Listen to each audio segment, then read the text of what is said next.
growth and scaling is something that if you've done it before, it's so captivating and intriguing. You want to help other people get through that journey. If things are going really well, like take your own ego out of it and go, maybe this isn't all me. Maybe there's a bit of timing here. Guys like you that have the strength to be able to just look at your business and say, you know what, guys?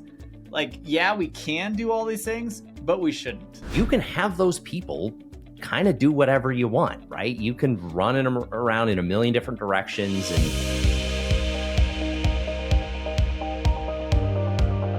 Hey, welcome back to the show, and I'm super stoked to have John with us today because he's going to be talking to us about his growth journey, and there's a lot to learn here, so dive in. John, tell us who you are, and what do you do? Yeah, thanks, Todd. I appreciate it. Great to be on. So I am a post-exit agency founder who is now starting a handful of new agencies as my sort of second venture. Interesting. Yeah. Interesting. Post-exit agency owner. Yeah. And I thought I would be a one and done guy. In terms of agencies. I started an agency in 2008, scaled it over about a decade, exited in 2020. I can go into more detail on this, but very briefly kind of did the earnouts, the integration with the parent company. And then I rode off into the sunset. I retired. I literally retired. I was going to learn the guitar and hang out. And, and I, what everyone except for me knew apparently when I talked to him, was that I was going to get bored and that wasn't going to be, enough. And they were right. I love it. And now what I'm just getting into now is basically an effort to launch 5 distinct agencies. So marketing service companies over the next 2 years. One is up and running. 2 is launching in January. 3 and 4 should launch later next year. And then we'll see where we end up with number 5. So. Okay. So that's the most unique, predetermined strategy and destination I've ever heard. Talk to me about this, man. 5, was this just because you like to do things in 5s, or is this because you have 5 distinct missions you want to accomplish that you feel like the crossover in agencies is weird? So there are 5 distinct opportunities I'm interested in. Talk to me in 3 years. Okay. Maybe it's 4, maybe it's 6, maybe it's 7. I don't know. But it's let's start with this kind of, I like the idea of starting with the end in mind with a business, right?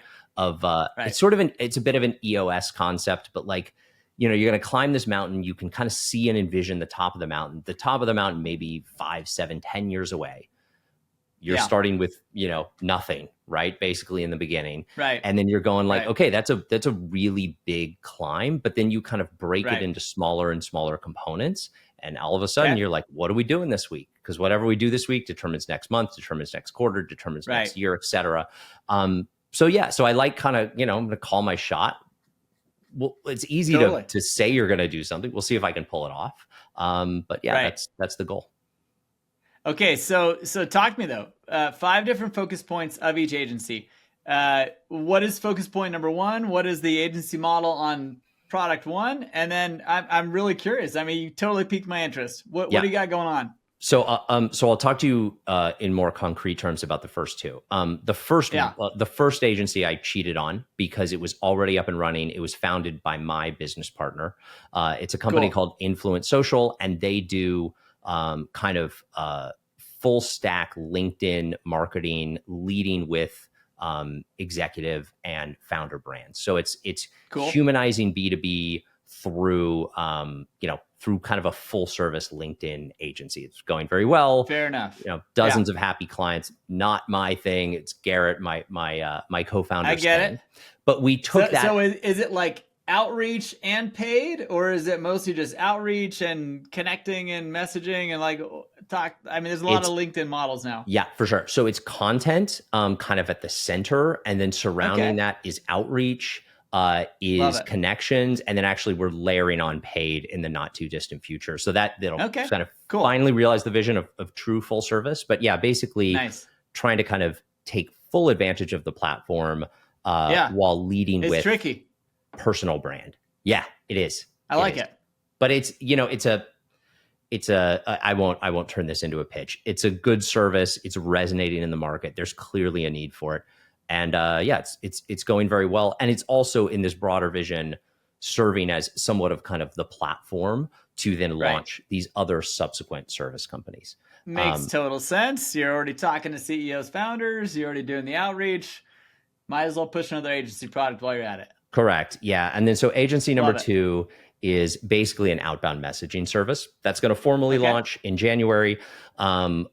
Functionally, what we're trying to do is replicate on a one-to-one basis the work of outbound salespeople, but through marketing, at least in terms of asynchronous messaging, right? So we're not going to replicate someone's like ability to call a prospect. We're not doing that, right? But through messaging, through email and social DMs, and there's clearly some crossover here with the first agency, but through email and social DMs, we're attempting to replicate an SDR team through scaled marketing.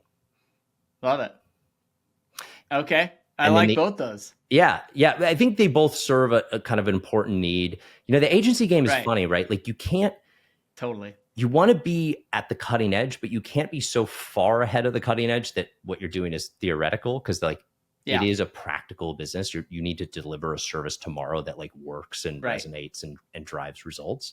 And then the other 3 are pretty up in the air right now. We have some ideas, you know, we're sort of taking them in an order. What I will say is they all will ladder into B2B growth. So, my experience at my previous agency was, of course, domain specific. We were an Amazon focused agency. Cool. But the thing I mean, we did a great job. I became an expert in Amazon, as anyone would, doing it for that long. But thing I enjoyed most, honestly, was actually the growth side. It was actually the growing of our business. That was the thing I really like thought about all weekend and nerded out on more than the domain. So this kind of new thing for me is taking that intrinsic interest and then actually going kind of all in on it. Makes sense. Makes total sense. I trust me, having exited a few times, the growth part of a journey is the most exciting. That's why I got this show. You know what I mean? It's like growth and scaling is something that if you've done it before, it's so captivating and intriguing. You want to help other people get through that journey. Yeah. And that's why I think that both of us have kind of fallen into the agency model as a model that does work, and it is fun to kind of take people on their journey because they don't know how to navigate it. You know, and I love that you're doing these hyper niche models. And who's your avatar though? Are they the actual end business, or are you going to other agencies and supplementing their services, or what's kind of your go-to-market? Yeah, our avatar right now, and I think this will change as we progress, but right now it's lower middle market B2B service companies. So agencies, consultancies, professional services. It's where my kind of home base is, right? So it's like, that's our starting point. I would like to, 2 or 3 years from now, be going up market, candidly, as most would, right? But I think right now the most immediate, just in our face kind of like need in the market and ability to serve that is companies that frankly look a lot like my former company. So right. I am so glad you're here, and I just wanted to take a few seconds to tell you about a program that we have assembled with a lot of our podcast guests and a lot of people who are listening to the show who are feeling the same way that they do. There's a recurring theme. You'll hear a lot of these founders talk about, I couldn't have done it without my team. I couldn't have done it without a support group of peers. I couldn't have done it without having someone to talk to that understood my feeling of isolation as an operator of my business. You see, you're not alone. It is hard running a business, and it's even harder when you know you can't express all your deepest concerns and frustrations with your executive team. It makes them nervous. It gets them scared. You don't want scared people on your executive team. So where do you turn? The Captain's Council is where you turn. The Captain's Council, it is an organization that we are put together with podcast guests, as well as people who are listening, who are in the same boat. You see, peers are the only ones that can give you the type of empathy, the type of advice that only a founder or operator know and understand. Go check it out at captainscouncil.com. I know you're going to love what you see there. We have put together an organizational structure that has small group settings, a global community of founders and operators, as well as monthly and quarterly in-person events. You're going to love what you see there. I can't wait for you to check it out and enjoy the rest of this episode. Well, you know their pain points, you know what they need to get solved, and you know how to do it. Yeah, exactly. So love it. Very smart model. I love it. Now looking back, because you talked a little bit about your previous one being an Amazon agency. I think a lot of people listening out there, by the way, are people that are kind of in this transition from I just launched and now I don't know what to do next. And having been in an agency where you didn't know what to do at first, you grew it, you started to understand it, and then you scaled it and exited. That's kind of the model everyone's kind of shooting for. Yeah. But what kind of lessons did you learn? Was there a key moment in that previous company where you're like, aha, I wish I'd have done that 2 years earlier? Yeah. Can you kind of speak to that a little bit? Yeah. So I was actually, I create content on LinkedIn, and literally a pillar of my content is like stuff I screwed up that I wish I didn't screw up and would have like learned from my lesson. So Totally. There are 1,000 examples, but a couple Totally. that are probably notable. Okay. So in no particular order. So the first one is in the sort of, I don't want to say the heyday, but in probably like 2010 to 2015, Amazon expertise, like selling Amazon expertise, which is what I was doing, was wide open. There was a massive gap between demand for that expertise and supply. So signing clients was more or less like shooting fish in a barrel. I was, 25, 26 at that time. I was going to trade shows. I was hustling. I was talking to brands, and I was personally signing millions of dollars a year in business. Love it. I thought, because I was cocky in 26, I basically thought I was a genius, right? I thought I was the best sales guy, and I'm a genius, and isn't this great? Looking and you may have been. I think I had timed things well, and I had a decent amount of foresight. But here's what I was the barrel. Yeah. So here's my lesson from that. I did well. I signed a lot of business. That's great. Good for me. But there's a competitor. I will not name who they are. I had a great exit. It was a meaningful thing in my life, right? It was an 8-figure exit. They just sold their company, resold it actually for I think $800 or $900 million. So, and we started around the same time, right? The difference. Trust me, I get it. I know that feeling. And I'm not like jealous. It's like good for them. Honestly, here's the difference. They saw that opportunity and they rapidly scaled a growth team to capture it. Right. They hired salespeople and infrastructure and invested in marketing, et cetera. 26-year-old me, just walked around trade shows and signed clients. It. Yeah. So like the lesson there is, if things are going really well, like take your own ego out of it and go, maybe this isn't all me. Maybe there's a bit of timing here. And is there actually a bigger opportunity because I'm living in this kind of moment in time?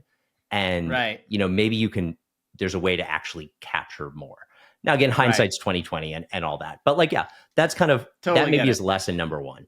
I got one more for you if you want. Yeah, hit it.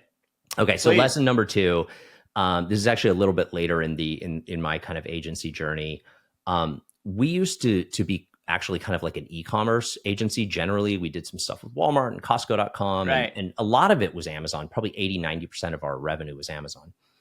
I made the decision in 2016 when we were like a kind of middle seven-figure business, I think, to intentionally jettison about 20% of our revenue, which was non-Amazon, and raise our hand and go, we are an Amazon full service agency, which now is like a very common thing. But back then that was kind of a weird idea. Love it. Yeah. And that was hard at the time. It was sort of controversial. People thought I was a little bit crazy and like, why are you shooting yourself in the foot here? It was probably the single best decision I ever made. At that point, the business started to rapidly take off. I think over the next 4 years, we went from, I don't know, it was like 3 or 4 million to I think 12, 14 million in revenue over that Nice. period of time. And it was because Nice. it was that hyper focusing. niche. Yeah. It changed everything, and it changed it very quickly, actually. So kind of short-term pain, but yeah, that's like, my number one recommendation for agency. Both those lessons are so valuable. And I really want to reiterate what you just said, because for those listening, there's so much confusion. Like launching a business is exciting. It's fun. It's like, oh yeah, I got all my buddies and my bros and whatever. But to actually make those pivots that you made, especially this last one that you just talked about hyper niching and just taking other things off the table that are distractions, and maybe you're not the best at it, and focusing on the thing that you love to fulfill, and you know that there's more demand, and you're just a little bit better at it than maybe the other stuff. Yep. So awesome that you did that. And for those listening, please listen, pay attention, and re-listen to the story, because John just really spoke some wisdom to you that I want you to focus in on. So John, how where were you getting the kickback? Because dropping 20% of revenue for a sub $10 million company is significant. Yeah. Like, talk to us about that. Yeah. I mean, it's been a while. Like, let me think back. So so like a little more color on this is I literally called my clients, some of whom we had multiple things going on. We had Amazon and we had other channels, right? And so we kept them as clients, but I called them and I was like, hey, we can't do this anymore. Like, we'll roll off it. And they all were like, okay, like, we don't get it. Like, what, you don't want the money? Like, what's wrong with you? And, but they, we handled it. We kind of did the transition and they were okay. Right. And then, around that same period of time, I also kind of decided to build like a real professional growth org. So I did learn eventually my earlier lesson, right? Which is like, oh, there is actually a lot more opportunity here. I need to like put some resources into going and capturing it. Right. And so that's sort of like 1-2 punch of, okay, we're now like this single thing. There's no ambiguity. I can say what we do in a single sentence. Like, totally. And I want to be known, and I don't know if I ever was, but my goal is to be known as like the best in the world at this one thing. Right. And that combined with a push from a marketing, like personal brand, like real kind of trying to like get out there. I think we made up that revenue in 4 months. Honestly, you know what? This is the second time I've heard this in the last like probably 5 interviews, and I just love it. I honestly feel like guys like you that have the strength to be able to just look at your business and say, you know what, guys, like, yeah, we can do all these things, but we shouldn't. And that movement is such a huge momentum boost in the right direction, because like you said, sometimes if your business is hard to explain in more than one sentence, you got to do what you just did, right? Yeah. Like, tell us about that. Yeah. So so the one of the biggest downsides of an agency business is that it is inherently flexible, right? Because you have people. You're not a SaaS company where you like built the code and it does this stuff and it can't do other stuff because it's software. Totally. Like, it's people, and you can have those people kind of do whatever you want, right? You can run them around in a million different directions and, 100%. Just kind of be this crazy art studio that has no process or mission or and like you can get by doing that.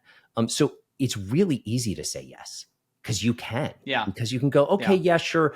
We're like doing this very specific thing in SEO, but we can like help build your website too. And I guess we can try to like run some Google ad campaigns. So I do think it takes like conviction to say no. The interesting thing, and I'll just speak to agency businesses because like that's what I know, right? But like most agency businesses have very large TAMs. Right? Like, unless you're in some very niche, like we only work with like real estate brokers in the Midwest or something. Like, if you're a company that can serve clients nationally in the United States, you have millions of companies. And within that, your TAM is probably, it's tens of thousands or hundreds of thousands or millions of individual companies. Totally agree. Serve, right? So you're not going to run out of runway, right? You're not going to run out of space and say, well, we talked to all the prospective clients, we're out. Like, it's not going to happen. Yeah, we're out. When do we recycle the list, right? Yeah, exactly. So then it's really about how do you punch through the noise? There are 40,000 at a minimum, 40,000 agencies in the United States. Some estimates put it at 100,000. And it's a fundamentally sort of like opaque commodity business, right? Anyone can raise their hand and say, we're the best agency in the world. Like, okay, sure. So it really is incumbent on you, the founder or the executive team, the leadership, to focus the business, because when you focus it, your internal staff rally around a kind of a common shared vision and like narrow set of expertise, but then you become a specialist, and specialists always make more money, right? You go to your general practitioner, I don't know, that guy makes 300 or 400 grand a year, right? You go to a surgeon, they make $1 million. You go to the best surgeon in the world at this one thing, guess what? They make $2 million a year. Why? Fingernails. Yeah, right? Because it's specialization. It's going kind of all in on that concept. And unless you pick the wrong niche, right? Like if you're like an NFT agency, like pick the wrong niche. Sorry, you bet on a fad. Totally. Like, but unless you do that, it Thank will goodness work. That's sober, huh? Yeah. Yeah. That one was, I was happy to see that one die. That was a weird one. It was a weird one. Yeah. So yeah, dude, I think that you're completely dialed into the right message here. And I think that as you get moving on these 3 or 4 or 5 new niched targeted agency verticals, I'm curious, like, obviously you learn the lesson of hyper niching is good. And so now you're just going to launch as separate independent brands with each other, with a little bit of crossover on the backside of lead sharing and all that kind of stuff. And probably basically an internal affiliate program amongst yourselves, passing those leads to get those other services. But what does it look like for someone who's never made the journey that you're on? What kind of suggestions do you give to people who are like, dude, I feel like I've got products in too many places, but I don't know how to whittle them down. I don't know what to cut. What kind of advice do you have for someone like that? So first of all, I think you need to have a really confident and compelling view of the future.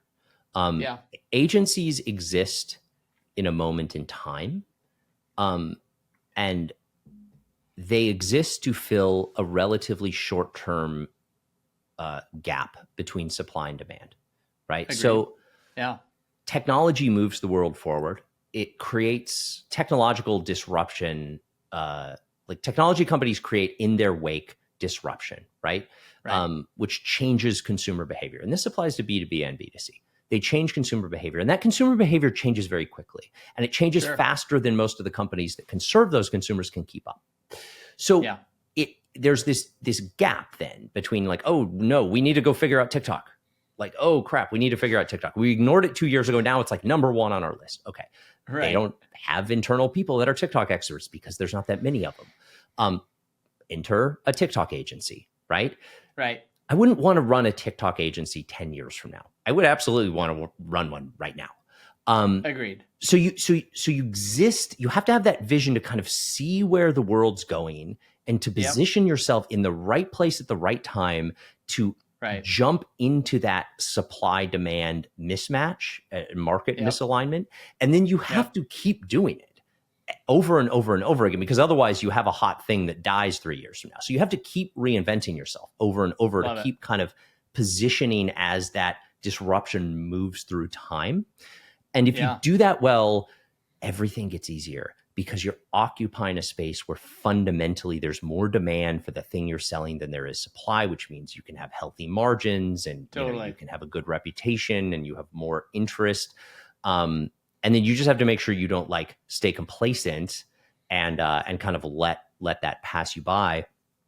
And then within that, I would actually say this. I would say find the most specific service that you can offer where you can realistically go out and get $10 million worth of business. And if it's if it's like, oh, well, we could get $300 million worth of business, it's not specific enough. Like niche it down even more, because you can always hit that point to say, well, we got 7 million. That's great. You can always expand from there. You can always do more, right? Like you can just add services if you want, but but you don't always have to. And to your point, there's nothing wrong with having a $10 million agency. and having healthy margin and not having a lot of competition. There's nothing wrong with that. Yeah. And that's what I love about your going forward model of, dude, we're just going to hyper niche. We're going to knock this thing out. We're going to knock that out. We're going to knock that out. Very smart positioning, very smart play. You obviously need to have some awesome leaders in each of those organizations. Yep. But I'm guessing you know how to do that, and you probably have a good network to do that with. So that's awesome. But for those that don't, how do they do that? And again, drawing upon your wisdom, like, what's the advice there? What's the play? Yeah. So I this is another EOS thing. I really like the accountability chart concept, which if people are familiar, I love EOS too. They can skip, they can skip this section, right? But basically in the short of it is, you build something that looks like an org chart, but it's by actual seats. So you may have if your organization is 6 people, you may have 30 seats on the accountability chart, right? And when you're the founder, you're probably in every seat that doesn't have an actual other human in that role, right? Which means if you have a 5-person delivery team and you, or even extend that out, if you have a 20-person team and you, but you have 50 seats, right? You're the VP of this, and you're the director of sales, and you just by default are that person. So you take that and then you figure out, as you grow, what's the stuff that you have to then, what's the priority of actually filling in those seats with other outside people and experts. But if no one's in the seat, you're in the seat. That's just default, right? Totally. And in a bootstrap environment, which most agencies are, it's all about prioritization. It's about saying no, and then it's about what you say yes to, stack ranking it, and it's about optimizing your time and then your cash. That's it, right? Those are the 2 finite resources, cash and time. And it's your people should have kind of repeatable jobs. So they're kind of just at capacity all the time. They're just doing the work, right? But for you, where you're in 15 different seats as the founder, it really comes down to focus and prioritization and just being super rigorous about that. And you're going to have to do a lot of stuff that isn't fun. It's not the most interesting. Right. It's just but it's the most important. Last thing I'll say on that is, you need to be operating in service to your business, not the other way around. You are an employee of the business. You might be the owner, but you are also an employee of the business. And what does the business need?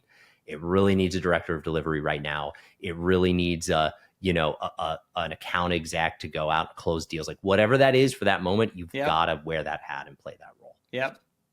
Love it. Major value bombs there. I love what you just talked about. I love, honestly, he mentioned EOS. I think the predecessor to that would have been the E-Myth, in terms of building that org chart and trying to define those roles and positions. But EOS certainly explains it a lot easier than a lot of people can have it explained to you. So go check that book out, and check out all of Gene Wickman's stuff. It's just a brilliant guy. Yeah. But John, coming back to you and what you're doing moving forward, in closing, I would love to know, as you visualize this future path and as you're kind of outlining the calls to action that you need to have in place before you deploy these ventures, what do you look like? What do you look at in terms of these things I need, these things I don't need until we launch? Can you kind of just define what people need? A lot of people are scared to launch, and how do they look at the launch versus the deployment of growth strategy and kind of that whole process in your mind? Yeah. So the way we're launching these things is for the most part, this could change a little bit based on the actual company, but basically we're launching it with 2 people. We're launching it with a GM and then a technical subject matter expert sort of doer. That's probably the model for all the agencies. Smart. So you can do that, if you're the GM, by the way, if you're the founder, then take whatever salary requirement you have or enough money to live and kind of subtract that out. But basically that's how we're starting. The goal is we start with a couple clients to sort of get our feet under us, make sure the service makes sense, build it out. Right. Once we've kind of proven the MVP of the service, we can keep clients happy. They're happy with us. They're it's up and running and going, and we work out, any kinks that we have to work out. From there, then we just hammer growth. and we dog food this, right? Like we're growing B2B companies. Totally. We are B2B companies. So we grow ourselves. So we dog food our own services. We hammer and systematize growth. And we basically just try to shoot the lights out on top line growth. And then we just rapidly build delivery as we scale growth. It's that easy. Right? That sounds and then easy. Deal with the thousands of problems that come up and things that don't go well and people issues and all those other easy things. It all falls into play. Yeah, exactly. Yeah, it all sounds great hypothetically, but yeah, that's the goal. So. Well, I appreciate it. I appreciate you taking the time to be with us today, and I really appreciate the conversation. I find a lot of value in listening to guys like you, and I know that the audience does as well. And just having that experience and having that clarity in the vision of where you're taking these things is exciting. It's exciting to hear, and it's exciting for people who feel confused as they look at their business future, thinking, I got to dumb it down. You do. You really do need to dumb it down, simplify, make it easy for people to understand. Otherwise, they won't buy from you. If you're confused, they're more confused. Yeah. So agreed. So John, thanks again for deploying this stuff. Thanks for coming back to the marketplace and not being so bored in your solo retirement situation you had. And thanks for bringing good stuff to the market. I love it. And we'll catch up to the rest of you on the next episode. But John, thank you so much for the time, man. Yeah, thanks, Todd. It's great being on. This is a very fun show, and I hope you enjoy the episode. It got a little nerdy for me. I love getting in the weeds with people, and this was a very fun conversation to have. You know, some of the things that I love about Sean's journey is that, you know, there are always other people involved. There's always other people that, peers that kind of help and point and direct into the right direction. And I love that Sean had that. If there's something that you know is holding you back in your growth journey and you're just not sure what it is, a peer community may be the solution for you. Check your growth readiness assessment score and find out what it is for you. We have at growthreadiness.com the perfect way for you to identify what your strengths are, what your weaknesses are, and where you might need to plug people into your business to really see growth happen in your business. Check it out at growthreadiness.com. Take our free assessment and enjoy the information. Check in with us afterwards if you want to find out more about what we can do to help you take that next step in your growth journey. And we'd love to be there, be a part of it with you. Catch up with you later. Thanks for enjoying this podcast, and we'll see you on the next one.